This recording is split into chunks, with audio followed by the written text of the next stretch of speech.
PSSI mengapresiasi pemerintah usai pengesahan naturalisasi 3 pemain timnas Indonesia yang direkomendasikan untuk berlaga di ajang Piala Dunia U20 2023. Usai menjadi WNI, PSSI akan memproses kepindahan Federasi Sepak Bola. Hal ini disampaikan Direktur Teknik PSSI Indra Syafri yang menghadiri kegiatan kampanye Satu Hati untuk Garuda. Hadir juga di acara ini pelatih Sintayong dan salah satu penggawa timnas Indonesia U20 Haki Caraka. Selain dukungan sponsor untuk mempersiapkan timnas yang tangguh, dukungan dari DPR RI termasuk Komisi 10 dan Komisi 3 yang telah menyetujui 3 pemain yakni Justin Hubner, Rafael Struijk, dan juga Evan Jenner menjadi WNI diapresiasi oleh Indra Syafri. Hadirnya ketiga pemain ini diyakini bisa menambah kekuatan timnas Indonesia di ajang FIFA U20 World Cup 2023 yang berlangsung di 6 kota di tanah air bulan Mei mendatang.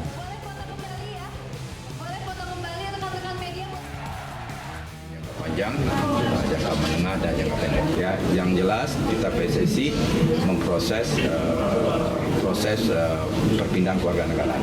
Setelah itu selesai, kita proses perpindahan cabang asosiasi, perpindahan federasi. Dan saya terima kasih banget dengan pemerintah yang sudah mempercepat proses